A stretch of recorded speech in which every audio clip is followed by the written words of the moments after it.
இன்றே டவுன்லோட் செய்து உங்கள் ஃபேவரட் ஷோக்களை என்ஜாய் பண்ணுங்க. சில இங்கதான் இருக்கு, காலையிலேயே வந்துருச்சு. பூஜைக்கான ஏற்பாடெல்லாம் நடந்துட்டு இருக்கு. ஓகே ஓகே, பூஜை நல்லபடியா நடக்கட்டும். சிலைய பத்திரமா பாதுகாக்க வேண்டியது உங்க பொறுப்பு. வச்சிடுறேன்.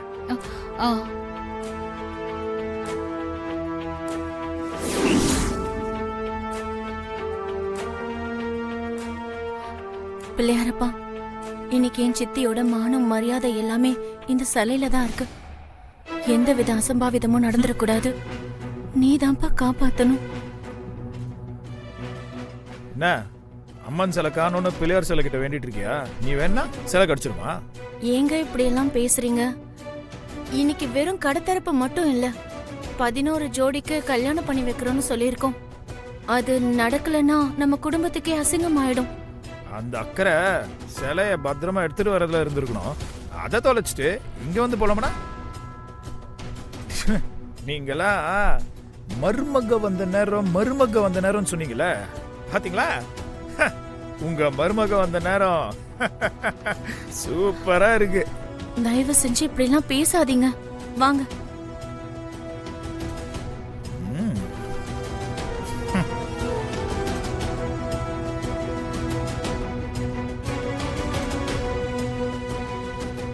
என்ன அண்ணாமலை, சிலை இங்கதான் இருக்குன்னு சொல்லிட்ட.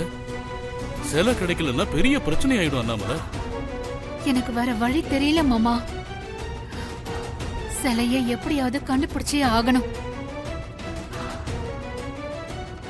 இது என்ன நம்பி கொடுக்கப்பட்ட பொறுப்பு. இத நான் காப்பாத்தலனா என் உயிரே போனதுக்கு சமம். அண்ணாமலை, என்ன அண்ணாமலை இப்படி எல்லாம் பேசிட்டு இருக்க? இந்த அண்ணாமலைக்கு கொடுத்த வாக்கம் விடுற மூச்சும் ஒண்ணுதான்.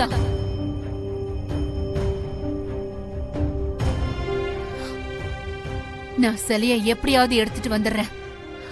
அது வரைக்கும் எந்த பிரச்சனை வந்தாலும் எப்படியாவது சமாளிங்க. அம்மா, முகூர்த்தத்துக்கு டைம் ஆகுது. கல்யாண ஜோடிலாம் ரெடியா இருக்காங்க. சீக்கிரம் ஏதாவது பண்ணுங்கம்மா. என்ன பண்றதுன்னு தெரியாம தான் அவங்களே முடிக்கிறாங்க. நாம இவங்களை அசிங்கப்படுத்தலாம்னு நினைச்சா தானாவே அசிங்கப்பட போறாங்க. அண்ணாமலை, பேசாம உண்மையை சொல்லிட்டு சிலைய கண்டுபிடிச்சதுக்கு அப்புறம் இந்த ஃபங்க்ஷனை வச்சுக்கலாம்னு என் மனசுக்கு படுது. நீ என்ன சொல்ற அண்ணாமலை? வேண்டாம் மாமா, இதுல அத்தையோட கௌரவம் மட்டும் இல்ல, அவங்க மேல மக்கள் வச்சிருக்கிற நம்பிக்கையும் இருக்கு. அது உடைய நான் விட மாட்டேன். அத்தை, நானும் இவரும் போய் சிலையை எடுத்துட்டு வரோம் அத்தை. அது வரைக்கும் அம்மன் சிலைக்கு பதில் நீங்க அம்மனா உட்காருங்க.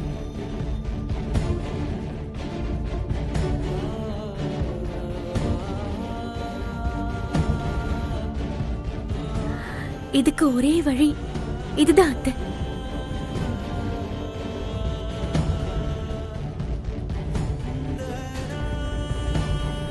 அம்மனுக்கு பதிலா நானா? நான் எப்படி? மறுக்காதீங்கம்மா, நீங்களும் பாக்குறதுக்கு அப்படியே அம்மன் மாதிரியே இருக்கீங்க. சரின்னு சொல்லுங்கம்மா, டைம் வேற ஆயிட்டே இருக்குமா. ஆமா அண்ணாமலை, எத்தனை பேருக்கு இந்த வரம் கிடைக்கும் சொல்லு? உன் முக லட்சணம் அப்படியே இருக்கு. அம்மனா உட்கார்ந்தா யாருக்குமே சந்தேகமே வராது. ஒத்துக்கோ அண்ணாமலை. அத்தை, இந்த ஃபங்க்ஷன் நல்லபடியா நடக்கணும். உங்களை நம்பி வந்த கல்யாண ஜோடிங்க ஏமாந்து போக கூடாது. ப்ளீஸ் அத்தை, சரின்னு சொல்லுங்க.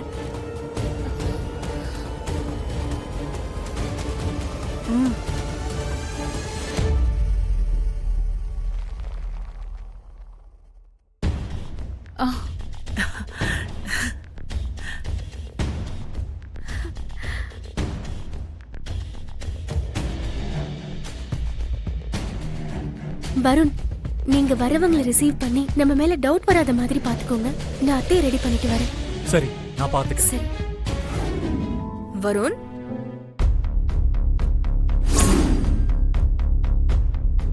ஏய், நீ எதுக்கு இங்க வந்த? என்ன வருண், புதுசா கடை ஓபன் பண்றீங்க, அம்மனுக்கு பூஜையெல்லாம் பண்றீங்க, யார் யாரையோ கூப்பிடுறீங்க, ஆனா நீங்க லவ் பண்ற என்னையே கூப்பிடல.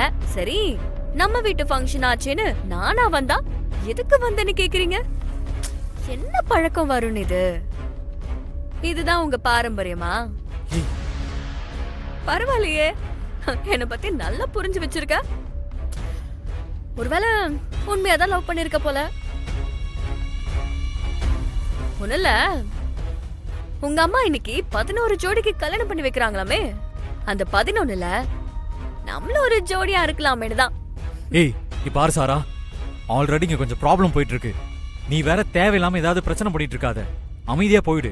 ஐயோ வருண், உங்க குடும்பத்துல ப்ராப்ளம் இல்லனா தான் ஆச்சரியம். சரி, அத விடு.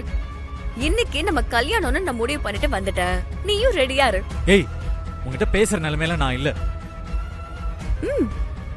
நீ எங்க வேணாலும் போ வருண். இன்னைக்கே இதுக்கு ஒரு முடிவு கட்டுறேன். நீங்க நினைக்கிற மாதிரி இங்க அம்மன் சிலையெல்லாம் ஒண்ணு கிடையாது. இங்க பூஜையும் நடக்க போறதில்ல, உங்க கல்யாணமும் நடக்க போறதில்ல. இப்படி ஏதாவது சொன்னாதான் மக்கள் வருவாங்கன்னு பொய் சொல்லிட்டாங்க. இது ஒன்றும் புதுசு இல்ல. காசு சம்பாதிக்க இப்படிதான் ஏதாவது சொல்லி ஏமாத்துவாங்க. இவ சொல்றதை யாரும் நம்பாதீங்க. அப்படிலாம் எதுவும் இல்ல. எங்க அண்ணாமலை பத்தி உங்களுக்கே நல்லா தெரியும்ல. கொஞ்ச நேரம் எல்லாரும் அமைதியா இருங்க. புதுசா இவ ஒரு பிளான் பண்றா. ஏமா, அந்த பொண்ணு சொல்றத நம்பாதீங்கன்னு சொல்றீங்க, அப்புறம் ஏன் இன்னும் பூஜை ஆரம்பிக்கல? கொஞ்சம் வெயிட் பண்ணுங்க, இன்னும் கொஞ்ச நேரத்துல ஆரம்பிச்சிடலாம். சிலை இல்லாம எப்படி ஆரம்பிப்பாங்க? முதல்ல சிலையை காட்ட சொல்லுங்க. சிலை கண்டிப்பா உள்ள இருக்கு. சொன்ன நேரத்துல இந்த பூஜையும் நடக்கும், இந்த கல்யாணமும் நடக்கும். நம்புங்க சார். உங்களை நாங்க நம்புறோம். ஆனா இவங்க சொல்றத பொய்ன்னு நிரூபிக்கணும்ல. அதானே, சிலை இல்லைன்னு தான் அந்த அண்ணாமலை மேடமே ஸ்பாட்டை விட்டு போயிட்டாங்களே. அதானே, அவங்களையும் காணா. என்ன சார், ஏழை என்ன உங்களுக்கு அவ்வளவு கேவலமா போச்சா? இல்லாத சிலையை இருக்குன்னு சொல்லி ஏமாத்திட்டீங்களா?